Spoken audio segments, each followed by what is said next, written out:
नमस्कार। खास कार्यक्रम देश देशांतर में आपका स्वागत है। मैं हूं आरफा खानम शेरवानी। पश्चिम एशिया की राजनीति में अचानक उबाल आ गया है। सऊदी अरब ने हाल ही में शिया धर्मगुरु शेख निम्र समेत 47 लोगों को फांसी दे दी। उन्हें आतंकवाद के मामले में दोषी ठहराया गया था।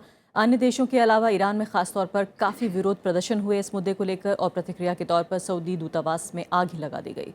इसके बाद सऊदी अरब ने ईरान से अपने सभी राजनयिक संबंध खत्म करने का फैसला कर लिया है। इतना ही नहीं, सऊदी अरब के फैसले का समर्थन करते हुए बहरीन और सूडान ने भी ईरान के साथ राजनयिक रिश्ते खत्म कर दिए हैं और यूएई ने भी ईरान से अपने राजनयिक को वापस बुला लिया है।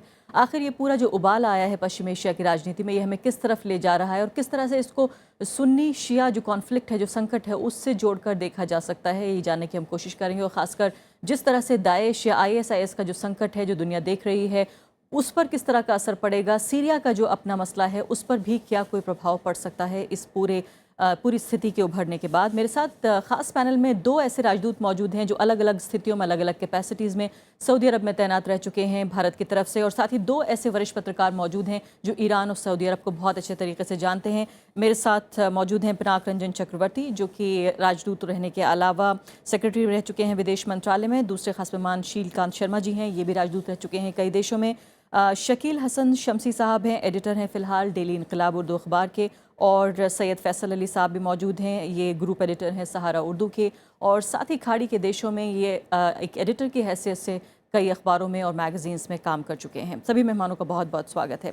सबसे पहले पिनाक रंजन चक्रवर्ती जी, आपके साथ मैं शुरुआत करना चाहती हूँ कि ये पूरा मसला जिस तरह से बताया जा रहा है, हम जानते हैं कि सऊदी अरब या इस तरफ जो खाड़ी के देश हैं वहाँ सूचना का प्रवाह जो है बहुत कम है और बहुत मुश्किल से सही सूचना मिलती है। क्या वाकई जो आरोप बताया जा रहा है शेख निम्र के ऊपर, उसी आरोप के तहत उन्हें फांसी दी गई या मामले को बनाया गया है? देखिए, अगर आप देखें, जो वेस्टर्न एजेंसीज़ हैं वो तो कह रहे हैं कि ये एक सेटअप है। वहाँ पे बेसिकली उन्होंने खुद तो किसी का खून तो किया नहीं है, पर वो कहते हैं कि इनको सिडिशन और इंसाइटमेंट ऑफ द शियाज, क्योंकि कुछ डेमोन्स्ट्रेशंस हुई थी, कुछ झड़पें भी हुई थी ईस्टर्न प्रोविंस में। शियाज ज़्यादातर वहीं रहते हैं, अबाउट 2 मिलियन के करीब कम्युनिटी है उनकी ईस्टर्न प्रोविंस में, जहाँ तेल का भंडार जहाँ पे है सऊदी अरेबिया में, उसी प्रोविंस में तमाम और कतीफ, ये सब जो है, और काफ़ी गेटवाइज्ड है वहाँ भी पॉपुलेशन, गेटवाइज भी है। और शिया हमेशा, जो सऊदी अरेबिया के शिया जो है, हमेशा कंप्लेन करते रहे हैं ऑफ हैरेसमेंट, ऑफ डिस्क्रिमिनेशन। तो ये एक पुरानी कहानी है। तो नेचुरली थोड़ा सा उबाल जब आया, जब अरब स्प्रिंग के टाइम में, पर्टिकुलरली जब वो 2010-11 में, तो कई डेमोन्स्ट्रेशंस हुई प्रेसिंग की भाई हमारी राइट्स को माना जाए, हमको भी डिस्क्रिमिनेशन और हैरेसमेंट से बचाया जाए। तो उस समय मतलब शेख निम्र जो है, काफ़ी उनका एक रोल था, क्योंकि क्लेरिक थे, सरमन्स देते थे, खिताब करते थे, पर वो सऊदी रॉयल फैमिली को भी नहीं बख्शते थे। वो कहते हैं कि ये हमारा जो सिस्टम है गवर्नेंस का, इनके हाथ में नहीं होना चाहिए। तो इसीलिए वो शायद सिडिशन वगैरह का चार्ज लगाया है। तो ये पॉलिटिकल भी है, मैं तो नहीं मानता। लेकिन इसका काउंटर आर्ग्यूमेंट ये दिया जा रहा है कि भाई जो 46 लोग दूसरे उन्हें फांसी पे चढ़ाया गया, उनके बारे में कोई बात नहीं हो रही है। उनके बारे में मैं बताता हूँ आपको कि वो लोग कौन हैं। क्योंकि देखिए, जब अलकायदा वगैरह और अरब स्प्रिंग के टाइम में उन्होंने जब कोशिश करी थी, तो कई हिंसा के वारदात भी हुए थे। तो उसमें से ये कुछ टेररिस्ट भी हैं इसमें, और इसमें एक इजिप्शियन है और एक चाडियन है, और उसमें निम्र जी के साथ 3 और शिया, मतलब जिनको मारा गया है, जिनको फांसी दी गई है, फांसी या जो भी, मतलब वहाँ पे सर छेद और कुछ फायरिंग स्क्वाड भी यूज़ किया गया है। पर इस बार एक चीज़ उन्होंने किया सऊदियों ने, क्योंकि इतनी बड़ी तादाद में एक दिन में इतने लोगों का मतलब सफाया कर देना, उन्होंने ये पब्लिकली नहीं किया। क्योंकि नॉर्मली जो सर काटने वाला जो वो करते हैं, वो पब्लिकली फ्राइडे में जुम्मे के नमाज के बाद होता है, और फिर वो अब मैं क्या बताऊं, मैं तो जड्डा में रह चुका हूं, तो वहाँ पे होता है। शायद बताना भी संभव ना हो जिस तरह के आदमी हाँ, वो मैं I don't want to get into that detail, but पर इन्होंने प्रिजन में किया, डिफरेंट प्रिजन्स में, उन्होंने पब्लिक में नहीं किया। तो इससे मुझे लगता है शायद उनको भी थोड़ा सा फिक्र तो अंदाजा था जी। कि इसका क्या रिएक्शन हो। बिल्कुल श्रीकांत जी, जिस तरह से इसको देखा जा रहा है कि कानून का उल्लंघन किया सऊदी अरब के और उनके पर आतंकवाद का इल्ज़ाम लगा या सेडिशन का चार्ज लगा, उसके बाद जो है वो फांसी चढ़ाई गई, लेकिन जानकार ये भी कह रहे हैं कि दरअसल इसको एक फांसी से ज़्यादा करके देखना होगा। कहीं ना कहीं इसका जो एक सांकेतिक प्रभाव है, एक सांकेतिक जो एक संदेश जो देना चाहता है सऊदी अरबिया, वो शायद सुन्नी जो पूरा सेक्ट है उसकी लीडरशिप को वापस पाने की एक कोशिश है। नहीं, मैं इसको एक तरीके से ऐसा देखता हूँ कि जब से सऊदी अरेबिया में नए बादशाह आए हैं तो एक थोड़ा सा बहुत फ़र्क हो गया उनका। पहले सऊदी अरेबिया की जो इमेज थी, जो रॉयल्टी की थी, वो सोबर, शाइस्ता और बहुत कभी फ्रंट लाइन पे आके पोजीशन नहीं लेते थे। वो हमेशा दबे हुए और काफ़ी चुपचाप उनके सारे काम होते थे। अग्रेशन नहीं था। एग्रेशन नहीं था। अब ये नया जो रिजीम रियाद में आया है, ये लगातार कुछ ऐसे एग्रेसिव स्टैंस ले रहा है। अब ये जो एग्जीक्यूशन है, इसको आप वैसा देखें तो जब ईरान की जो न्यूक्लियर डील हो रही है, वो सऊदी अरेबिया को बिल्कुल नहीं सुहाती, वो उससे बिल्कुल खुश नहीं है। तो उसको उन्होंने बहुत अपोज करने की कोशिश की, पर वो नहीं माने, अमेरिकन करते रहे। तो आपको याद होगा कि जब प्रेसिडेंट ओबामा ने वहाँ पे कैंप डेविड में मीटिंग की थी, सऊदी किंग नहीं गए थे वहाँ। हालांकि अमेरिका के साथ इनके संबंध सबसे ज़्यादा करीब हैं। फिर ईरान के लिए जो सऊदी अरेबिया की जो एटीट्यूड है वो बहुत नेगेटिव है, वो क्योंकि ईरान का आइसोलेशन से बाहर आना उनको बिल्कुल गवारा नहीं है और ईरान निकल के आ रहा है। तो ये एक बड़ा पॉलिटिकल मैटर है, इसके खिलाफ Saudi Arabia is trying to do, जो कुछ कर सकते हैं वो कर रहे हैं। यानी आप ये कह रहे हैं कि उस पूरे क्षेत्र में भी कहीं ना कहीं लीडरशिप को लेकर। हाँ, अब देखिए ये जो उन्होंने एक्ट किया है, ये इतना एक अगर शतरंज की चाल देखें तो ये इतना गहरी चाल है ये कि ईरान बगैर तिलमिलाए रह नहीं सकता। और ईरान में जो रिएक्शन हुई वो ईरान के ही ऊपर उल्टी पड़ी, क्योंकि ईरान सरकार चाह रही है कि वो आइसोलेशन से निकल के रिस्पॉन्सिबल बन के आए, पर जो सऊदी एम्बेसी में आग लगी है वो एकदम से पुराने जख्म ताज़ा कर गई है अमेरिका में, इंग्लैंड में। तो ईरान का जो आइसोलेशन से बाहर निकलना है, उस पर एक बड़ा भारी, एक समझ लीजिए अंदर से सैबोटाज हो गया है। और अमेरिका इस बात को जानता है, बिकॉज उसके ओबामा के हाथ भी बंधे हैं। एक तरफ कांग्रेस पीछे पड़ी हुई है, एक तरफ इजराइल पीछे पड़ा हुआ है। वो चाहता है कि ये डील अच्छी तरह से हो जाए।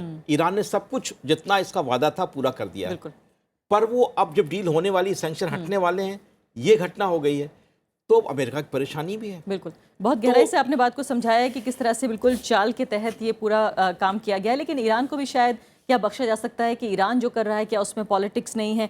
शकीर हसन शमसी साहब, ये बताइए फिलहाल कि क्या जिस तरह के प्रोटेस्ट हुए, जिस स्तर पर प्रोटेस्ट हुए, जिस तरह से एक शिया लीडरशिप को लेकर एक जो झंडा उठा रहा है ईरान, जो हमेशा से करता रहा है, लेकिन इसको एक मौके के तौर पर क्या आपको लगता है ईरान भी इस्तेमाल कर रहा है? देखिए, इसमें ईरान का तो नहीं, लेकिन वहाँ की खुद जो अवाम है वो तो इसके ख़िलाफ़ हैं, क्योंकि उनको मालूम है कि उन पर जो दहशतगर्दी या आतंकवाद का जो इल्ज़ाम लगाया गया, तो सऊदी अरब का कोई शिया अभी तक टेररिज्म में इन्वॉल्व नहीं था। वहाँ अगर अलकायदा ऑपरेटिव्स काम कर रहे थे, वही लोग थे जिन्होंने सारे हंगामे किए। शियों की तरफ से तो कुछ नहीं हुआ, शियों पर अटैक बराबर हुए वहाँ पर, ISS ने भी किए, मस्जिदों में भी किए और इमामबाड़ों में भी किए। तो उन पर और शेख को पहली मर्तबा नहीं पकड़ा गया था, शेख नमर को 2004 में भी वो अरेस्ट हुए थे, 2006 में भी अरेस्ट हुए, 2009 में हुए, छोड़ा गया उनको। और उसके बाद 2012 में, जब 2011 में या बहार अरब का जब सिलसिला शुरू हुआ, जब अरब स्प्रिंग हुई, उस वक्त जब वहाँ पर अपराइजिंग शुरू हुई, उसमें इन्हीं ने प्रोटेस्ट जो निकले थे, जो जुलूस निकले, जो जलसे हुए, उसमें इन्हीं ने उसकी एक तरीके से नेतृत्व किया। जब नेतृत्व किया तो उसके बाद ही इनको 2012 में पकड़ा और उसके बाद फिर इन लोगों ने छोड़ा नहीं और उनको मौत की सज़ा सुनाई और उसके बाद से वो जेल में थे। तो ईरान में जो कुछ हो रहा है वो शिया होने की वजह से नहीं हो रहा, बल्कि इसलिए कि वो वहाँ पर सऊदी अरब और ईरान में ताल्लुकात तो बहुत दिनों से ख़राब है, कोई नई बात तो है नहीं। उन लोगों में यहाँ तक कि भगदड़ में भी मरे तो सबसे ज़्यादा ईरानी मरे, क्रेन में अगर दब के मरे तो सबसे ज़्यादा ईरानी मरे। कुछ तो चल रहा है। इससे पहले भी आपको मालूम है कि टीज़ में वहाँ पर फायरिंग हुई थी और उसमें खाने काबा में करीब 400 ईरानी मारे गए थे, उसके आसपास में जो हाजी मारे गए थे। तो वो तो उन लोगों में क्लैश बहुत ज़माने से चल रहा है। लेकिन ये जो आउटरीच है, ये शियों का आउटरीच है। Through all of the world शिया बाहर निकले इस पर, क्योंकि उनको ये मालूम है कि जो इल्ज़ाम उन पर लगाया गया है और जानबूझकर उन्होंने आतंकवादियों के साथ उनका स्लाटर किया, उनका सर काटा, इसलिए ताकि वो चाहते थे कि उनको आतंकवाद के साथ जोड़ सकें। जबकि आतंकवाद का ना उन पर इल्ज़ाम था, ना उन्होंने किसी आतंकवादी गिरोह से संबंध था, क्योंकि शियों के आतंकवादी गिरोह वहाँ है नहीं अगर कहा जाए तो किसी भी किस्म का, तो ना उन पर कोई इल्ज़ाम लगाया अभी तक कि वो लोग करते हैं। तो ये आउटरीच जो हुआ, जो वहाँ पर एम्बेसी को जलाया गया, यकीनी तौर पर उससे ईरान को नुकसान पहुंचा, लेकिन उस एम्बेसी को जलाने में एक पब्लिक आउटरीच था। जो लोग वहाँ के जो परेशान थे और बहुत दिनों से लोग कह रहे थे शेख निम्र को छोड़ा जाए, प्रोटेस्ट हो रहे थे, अखबारों में निकल रहा था, सोशल मीडिया के जरिए डिमांड हो रही थी, और उसके बाद जब वो बहुत ज़्यादा डिमांड बढ़ने लगी तो उनको कत्ल कर दिया गया। मगर अभी हिंदुस्तान में भी सऊदी अरब के अगेंस्ट सब जगह प्रोटेस्ट हो रहे हैं। बिल्कुल। सैयद फैसल साहब, क्या आप भी इस नज़रिए से ही देखते हैं कि वाकई ईरान में जो है जो कुछ हो रहा है वो स्वतः हो रहा है और उसमें किसी तरह की राजनीति नहीं देखी जानी चाहिए? क्योंकि हम जानते हैं कि वेस्ट एशिया की पूरी जो पॉलिटिक्स है वो काफ़ी जटिल, काफ़ी कॉम्प्लेक्स है। जिस तरह से इजराइल के खिलाफ टफ स्टैंड लेता है ईरान, वो भी कहीं ना कहीं इस पूरे क्षेत्र के नेतृत्व को हासिल करने की एक कोशिश है। क्या इसको भी सिर्फ एक स्वतः तरीके से स्फूर्त तरीके से देखा जाए या राजनीति है? देखिए, इतना सिंपल नहीं है जैसा शकील साहब बता रहे हैं और लोगों ने भी कहा, ये बहुत कॉम्प्लेक्स है। एक बात ये कि मैं ये बता दूं कि अभी जैसे पूरा जो मिडिल ईस्ट का गल्फ़ का ब्लॉक है, आज देख रहा था मैं कि कुवैत ने भी अपने एम्बेसडर को विड्रॉ कर लिया, कुवैत ने विड्रॉ कर लिया, और many most will withdraw their ambassadors. तो बहुत क्लियर हो गया, 85+15 का मामला हो गया। 85% जो सुन्नी और 15% शिया, इनके नेतृत्व का, और जो बात कहा इन्होंने कि कहीं ना कहीं रीजनल डोमिनेंस को लेकर के भी इशू है। और दूसरी बात, वहाँ की जो अभी राजनीतिक और पॉलिटिकल सिचुएशन है पूरे गल्फ़ में, उसको देखिए कि सऊदी अरब के तीनों कॉर्नर पे, बॉर्डर्स पे डिस्ट्रप्शंस हैं। यमन एक तरफ है, बहरीन एक तरफ है, सीरिया एक तरफ है, और इन तीनों इंसर्जेंसीज या इन तीनों जगह जो भी इशू हो रहा है उसमें डायरेक्टली इनडायरेक्टली कहीं ना कहीं ईरान का हाथ पूरी दुनिया मानती है, और सऊदी अरेबिया इसको खुल के कहता है। कुछ लोग हम नहीं भी मानते हैं। तो ये है, तो ये देख रहा है कहीं ना कहीं वो इस तरह तीनों स्टेट से घिरता चला जा रहा है, जिसको अनस्टेबल करने में डायरेक्टली सऊदी अरेबिया ये कहता है कि ईरान का हाथ है। दूसरी बात ये कि एक बात बिल्कुल तय है कि जो शमसी साहब ने कहा कि जो सेटअप की बात है कि उनको आतंकवादियों के साथ जोड़ के देखा जाए, नहीं, आतंकवादियों के साथ उनको नहीं जोड़ा गया है, लेकिन ये परसेप्शन देने का हो सकता है इशू हो। लेकिन एक चीज़ मैं बताऊं कि जब 2004 में पकड़े गए थे तो हिजबुल्लाह इन सऊदी अरेबिया की क़यादत भी वो कर रहे थे, और हिजबुल्लाह को कम से कम यूनाइटेड नेशंस जो है वो मानता है टेररिस्ट ऑर्गेनाइजेशन। तो ये भी एक हिस्ट्री है। 2009 में जब वो रिलीज़ हुए, चूँकि मैं वहाँ रहा हूँ इतना 20 साल, तो जब वो हुए तो उन्होंने एक रिटन डिक्लेरेशन साइन किया था सऊदी सरकार के साथ कि अब वो सऊदी अरब आएंगे तो किसी तरह से क्या सेडिशन और किसी तरह के राजद्रोह या सऊदी इंटरेस्ट के खिलाफ बात नहीं करेंगे। उसके बाद वो आए, लेकिन उसके 3 साल के अंदर फिर उनको गिरफ्तार कर लिया गया। तो डायरेक्टली वो कहीं से भी आतंकवाद में इन्वॉल्व नहीं होंगे या हैं, जो अभी तक हम लोगों को यह इन्फॉर्मेशन है। लेकिन उनके, कल मैं एक वीडियो क्लिप देख रहा था एक टीवी चैनल पे, इंडियन टीवी चैनल पे, तो भड़काऊ भाषण इस हद तक कि आदमी बंदूक उठा ले। नहीं, तो क्या आप ये कह रहे हैं कि ये सिर्फ फ्रीडम ऑफ एक्सप्रेशन का मामला नहीं है, बल्कि बाकायदा उन्होंने सऊदी कानून के तहत वो काम किया है जिसको राजद्रोह माना जा सकता है? कानून कितना माना नहीं माना वो एक दूसरी बात है। दूसरी बात यह है कि ये सारी चीज़ें हुई हैं तो इसमें कहीं ना कहीं ईरान खुद ही लूज़र हो गया है इस मामले में, कि पूरी दुनिया में ये हो गया आउटरीच, जो रैंसैकिंग जो उनकी हुई एम्बेसी की, तो ये उल्टा पड़ गया है, तो अभी आइसोलेट हो रहा है। और ये वक्त ईरान की इकोनॉमिक ग्रोथ के लिए बहुत इंपॉर्टेंट था कि वो दुनिया के ब्लॉक पे आ रहा था, तो ऐसा कुछ नहीं होना चाहिए। तीसरी बात है कि सऊदी अरब के लिए बहुत फ़ायदेमंद इसलिए हो रहा है कि देखिए सुन्नी जितनी एम्बेसीज हैं, आप याद रखिए कि कुवैत और यूएई ईरान का सबसे बड़ा ट्रेडिंग पार्टनर है। अगर इन लोगों ने ये स्टांस ले लिया तो मुझे लगता है कि लॉन्ग टर्म में इकोनॉमिकली, पॉलिटिकली और काफी ड्रास्टिक स्टेप्स लिए हैं बाकायदा पूरे राजनयिक, बल्कि सऊदी अरब ने यहाँ तक कह दिया है कि वो ईरानी नागरिक भी सऊदी अरब नहीं जा सकते हैं। अब इसको भी किस तरह से देखा जाएगा? एम्बेसडर चक्रवर्ती, ये बताइए, मैं आती हूँ आपकी तरफ। एम्बेसडर चक्रवर्ती, ये बताइए कि क्या इसको एक ऐसे समय में जबकि सुन्नी आतंकवाद पूरी दुनिया पर छाया हुआ है ISIS की वजह से, या ये भी कहा जा रहा है कि जो कहीं ना कहीं जो एक आर्थिक संकट का सामना करना पड़ रहा है खासकर नए सत्ता बदल के बाद सऊदी अरब में, उसमें भी इसको एक टफ स्टैंड के तौर पर दिखाकर कहीं ना कहीं जो किंग हैं वो ये बताने की कोशिश कर रहे हैं, ध्यान भटका रहे हैं अपनी जनता का, और साथ साथ ये भी कोशिश हो रही है कि सुन्नी आतंकवाद के साथ कहीं ना कहीं एक शिया थ्रेट को भी दिखाया जाए आगे। इसमें सब चीज़ का मिश्रण है। एक तो रीजनल पावर स्ट्रगल जो है ईरान और सऊदी अरेबिया में, एक सेक्टेरियन डिवाइड है जो शिया सुन्नी वाला डिवाइड है, और अभी जैसे आपने सुना कि वो सऊदी अरेबिया की चारों तरफ ईरान कुछ डिस्टेबलाइजेशन की मतलब कोशिशें कर रहा है। पर इसमें सिर्फ ईरान को ब्लेम करने का मतलब मुझे लगता नहीं कि सिर्फ उनको ब्लेम किया जाए। इसमें सऊदी जो नई सत्ता आई है वहाँ पे, उन्होंने भी कुछ कदम ऐसे उठाए हैं, जैसे यमन में बमबारी की है, सिविलियंस मारे गए हैं, और बड़ी मतलब उस पर बड़ा ह्यूमैनिटेरियन एस्पेक्ट जो है वो यूएन ने भी माना है कि बहुत मतलब ह्यूमन राइट्स अब्यूजेस भी हुई हैं। और ये जो नई सत्ता है, जो नए किंग है, और उनका जो लड़का है जो मेरे ख्याल 28 या 30 साल का है, जो इतने ऊंचे पद पे आ गया है, और उस लोग कहते हैं कि शायद जो ये जो यंग जो नेफ्यूज़ हैं या जो यंग नेक्स्ट जनरेशन है, ये लोग टेक ओवर करने की कोशिश कर रहे हैं सऊदी पॉलिसी। अब जैसे एम्बेसडर शर्मा जी ने कहा कि पहले ये लोग इतने एग्रेसिव बिहेवियर नहीं करते थे, मतलब चुपचाप करते थे जो भी करना था, मतलब मजे हुए थे जो पुराने जनरेशन के थे, किंग अब्दुल्ला जैसे थे, तो वो बड़े मतलब सावधानी से मतलब कदम उठाते थे। पर अब ये ऐसा लग रहा है कि ये जो नया जनरेशन है या जो नई जो सत्ता जिनके हाथ में है, ये कुछ ज़्यादा ही एग्रेसिव हो रहे हैं। तो यानी ये या अब देखिए वहाँ पे यूएसए भी अब तेल पे निर्भर नहीं करता है, सऊदी तेल पे, इसलिए उतना सपोर्ट यूएसए से इनको नहीं मिलेगा, क्योंकि दो यूएसए और ये बहुत ही करीब रिश्ते हैं, इनका एक कॉम्पैक्ट है बहुत सालों से।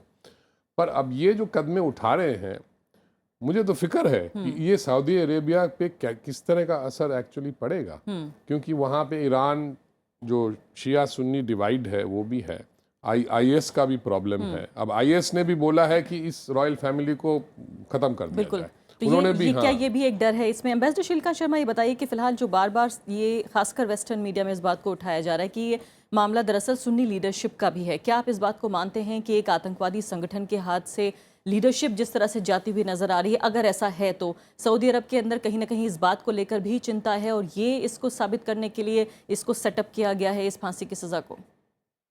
ये इसके पीछे जो क्या ये थियरी कुछ ऐसी है जिसको खरीदा जा सकता है? ये थ्योरी थोड़ी वीक है, पर मैं थोड़ा सा इसका जवाब ऐसे देना चाहता हूँ कि अब आप यूरोप को देखिए। यूरोप में इस पूरी एग्जीक्यूशन के खिलाफ बड़ी तेज़ रिएक्शन। जर्मनी जो सबसे ज़्यादा रिफ्यूजीज़ को ले रहा है, जो सीरियन रिफ्यूजीज़ हैं, वहाँ पे जो फ्रैंकफर्टर सूद दाइशुंग है, उसमें इम्पॉर्टेंट ओपिनियन लीडर जो है, उसने लिखा है कि सऊदी अरेबिया ने जो काम किया बहुत सरासर गलत काम किया है, ये एग्जीक्यूशन नहीं होना था। और वो उनके दो, एक तो वो चाहते नहीं कि फांसी की सज़ा हो, और फिर इस मौके पे एग्जीक्यूशन गलत किया है। दोनों दूसरी बात ये कही कि जो आइसिस के खिलाफ जो लड़ाई चल रही है, उसमें अगर ये सेक्टेरियन डिवाइड हो जाएगी तो आइसिल मजबूत होगा, तो इस नाते भी ये एक्शन ख़राब है। अच्छा, तीसरी बात यह है कि बगदाद में आबादी, he has been a much better man than Maliki. He has been trying to, वो चाह रहे हैं कि बगदाद में थोड़ा सा अच्छे से हो जाए, और इराक को किस तरह से वो राह पे ला रहे हैं।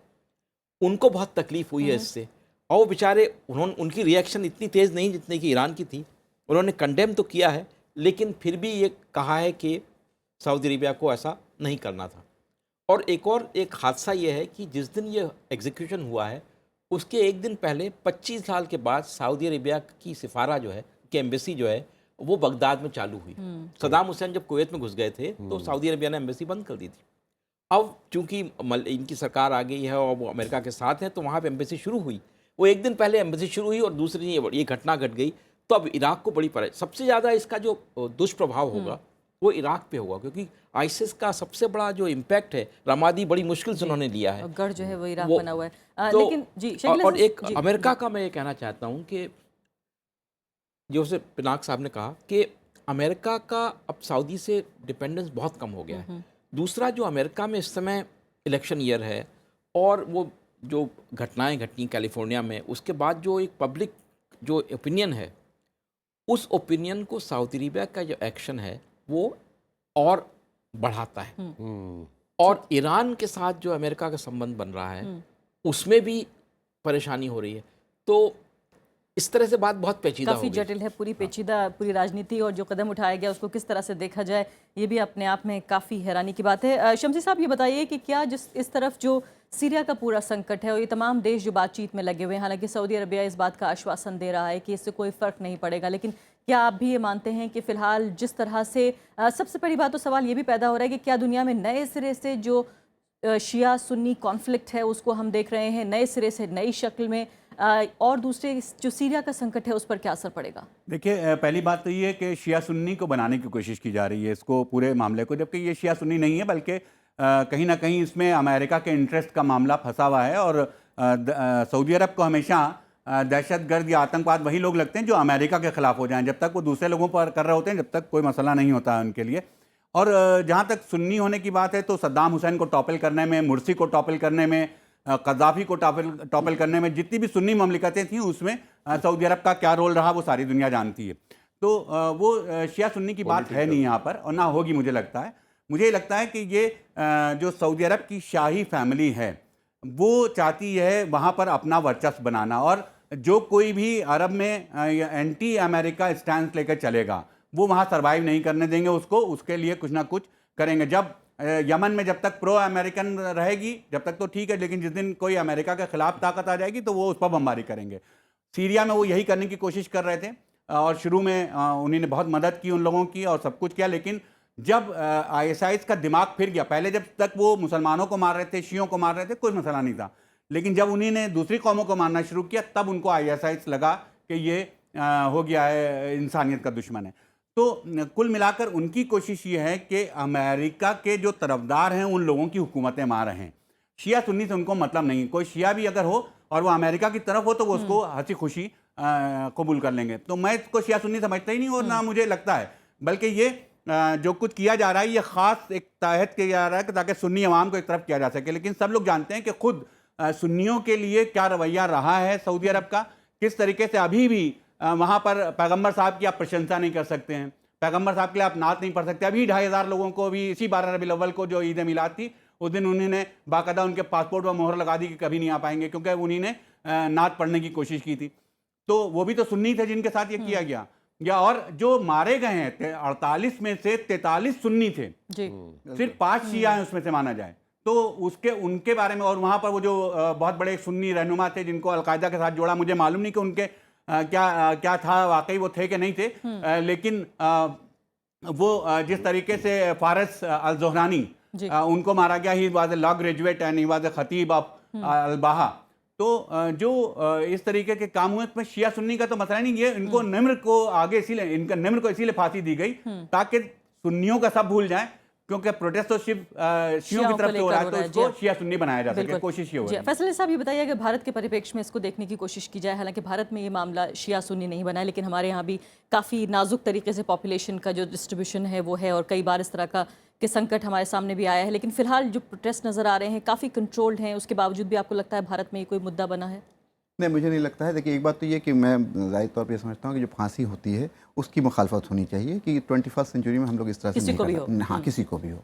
लेकिन कहीं ना कहीं कुछ चीज़ें होती हैं, जैसे उसमें जो 43 लोग और हैं वो आतंकवाद में, उसमें बहुत सारे लोग, जैसे बहुत लोग थे, जैसे प्रिंस अहमद के ऊपर, मैं जद्दा में उन दिनों था, प्रिंस अहमद जो प्रिंस नाइफ के बेटे थे, स्टेट होम मिनिस्टर थे वहाँ, उनके ऊपर जिसको अटैक हुआ उसको फांसी हुई, तो उसमें बहुत सारे आतंकवादी भी थे, चाहे वो सुन्नी हो या जो भी रहे हों, तो ये भी एक फैक्टर है। लेकिन ये कि इंडिया में इसका इम्पैक्ट मुझे नहीं दिखता है। लेकिन हाँ, एक चीज़ मुझे दिखता है कि बहुत लंबे वक्त तक खलीजी मुल्क, वेस्ट एशिया के वो मुल्क, खास करके GCC के मुल्क अनस्टेबल रहने वाले हैं। बहुत आसानी से ये मसला नहीं हल होगा। दूसरी बात, ये अमेरिकन प्रेसिडेंसी के लिए जो नया अमेरिकन प्रेसिडेंट आएगा उसके लिए एक बहुत बड़ा ये बैगेज छोड़ के जाएंगे बराक ओबामा साहब, इसलिए कि अब उनका डिपेंडेंस कम हो गया है। उसके बावजूद ये कुछ हफ्तों में निपटने वाली चीज़ बिल्कुल नहीं। देखिए, डिपेंडेंस जरूर उनका कम हो गया है, लेकिन उनके यूनाइटेड नेशंस के कंडेमेशन में देखिए सऊदी अरब को डायरेक्ट कंडेम नहीं किया है, फांसी को कंडेम किया है। तो ये सारी चीज़ें हैं। अभी भी सऊदी अरब को लेकर के उनकी ये है कि वो उनका कहीं ना कहीं बहुत स्ट्रॉन्ग रीजनल स्ट्रेटजिक एलाई है। प्लस ये कि ISIS के खिलाफ जो जंग चल रही है उसमें सऊदी अरबिया उनके साथ खड़ा हुआ है। ISIS को बगैर उसके आप नहीं लड़ सकते। ये सारी चीज़ें हैं। प्लस ये कि सीरिया भी अभी मुझे लगता है कुछ और लंबे वक्त तक जाएगा, और खिंच जाएगा। बिल्कुल जाहिर सी बात है कि चलिए आखिरी 2 मिनट में भारत के परिप्रेक्ष्य में आप इसे किस तरह से देखते हैं? भारत में भी शिया सुन्नी पॉपुलेशन उसी तरह से है, प्रोटेस्ट भी हो रहे हैं। देखिए, मुझे तो लगता नहीं कि भारत में ये ज़्यादा दिन चलेगा, एक आध दिन चलेगा और फिर बंद हो जाएगा। और अगर इन दोनों देशों के बीच अगर संबंध जिस तरह से खराब हो रहे हैं उसका भारत पे क्या असर पड़ेगा? हमारे जो संबंध है ईरान और सऊदी अरेबिया और GCC कंट्रीज़ के साथ, तो हमारे तो बड़े मतलब इंटरेस्ट हैं वहाँ पे। हमारे लोग वहाँ काम करते हैं, हमारे तेल का सप्लाई वहाँ से आता है, ट्रेड होता है, तो वो हमारे अल्टीमेट इंटरेस्ट है उनको प्रोटेक्ट करना। डिस्टेबलाइजेशन अगर हो इन मुल्कों में, तो भारत को बहुत नुकसान होगा, इसमें कोई शक एक नहीं छोटी है। सी बात मैं ऐड करना जी। चाहूँगा कि हाँ। अभी तक मैंने ये देखा है कि अल निम्र की फांसी के बाद अभी तक दोनों समुदाय के, चाहे शिया समुदाय हो चाहे सुन्नी समुदाय, उनके जो लीडर्स हैं उन्होंने बहुत सेंसिबली बिहेव किया है। हाँ, और बिल्कुल। मुझे उम्मीद है कि अगर ये दोनों कौम के लोग अगर इस तरह से बिहेव करते हैं तो ये कोई मैटर नहीं होगा, लेकिन एक चिंगारी काफ़ी है। हाँ, अपनी हो बात पूरी सकता है, कीजिए, जी। पर मैं थोड़ा सा वो diplomatic ओवरऑल angle से बताना इंटरेस्ट चाह की रहे बात कर रहा था, इंडिया का क्या इंटरेस्ट है इन मुल्कों में। अब वो ईरान और द होल एरिया जो है, तो मैं वो कह रहा था कि हमारे जो लोग काम करते हैं, जो हमारे इंटरेस्ट है ट्रेड में, इकोनॉमिक इंटरेस्ट है, और ये एक्सटेंडेड नेबरहुड है हमारा, तो सिक्योरिटी इंटरेस्ट भी है हमारा वहाँ पे, क्योंकि इंडिया में जो आतंकवाद होता है, कभी कभी उसकी डोर कभी दुबई से आती है, कभी कहीं से आती है। सऊदी अरेबिया ने काफ़ी मदद की है हम लोगों की, कई लोगों को वापस भेज दिया है जो इसमें इन्वॉल्व थे आतंकवाद में वगैरह। तो इस तरह का कोऑपरेशन भी बढ़ा है उनके साथ, डिफेंस के साथ भी कोऑपरेशन बढ़ा है, क्योंकि वो लोग भी अब देख रहे हैं कि एशिया की तरफ थोड़ा उनका झुकाव भी बढ़ रहा है। तो इस तरह से है, सो ओवरऑल फ्लक्स है सिचुएशन में, बट आईसिस वगैरह तो अब, बट ये रीजन जो है अभी बहुत दिन टर्मोइल में रहेगा। बिल्कुल, लास्ट वर्ड। नहीं, मुझे तो ये लगता है कि ये जो पॉलिटिकल टेंशन है ईरान और सऊदी अरेबिया के बीच में, ये भारत के हित में नहीं है। भारत दोनों के साथ अच्छे संबंध चाहता है, और ये अगर टेंशन बढ़ेगा तो हमें तकलीफ़ें होंगी। और टर्की कह रहा है कि वो मीडिएशन के लिए तैयार है। और रूस ने भी कहा है, पुतिन ने कहा है कि मीडिएशन के लिए तैयार है वो। और मुझे मीडिएशन एक के लिए इंडिया को भी आना चाहिए आगे, और इसलिए कि मुझे- इंडिया में का भी ट्रस्ट लेवल ईरान और सऊदी अरब दोनों पे अच्छा है। पर हमने एक चीज़ और देखी कि ईरान के इंटरनल सिचुएशन में ये जो है डर, ये लगता है कहीं जो रूहानी साहब ने जो एक तरह का ईरान में नया ईरान बनाने की कोशिश की है, वो ना गड़बड़ हो जाए, सब और जो गड़बड़ हो जाए। हार्डलाइनर सही ईरान कह में रहे हैं। फिर आ जाए, बिल्कुल, क्योंकि very फरवरी true। में वहाँ इंतखाब होंगे, उसमें अगर True।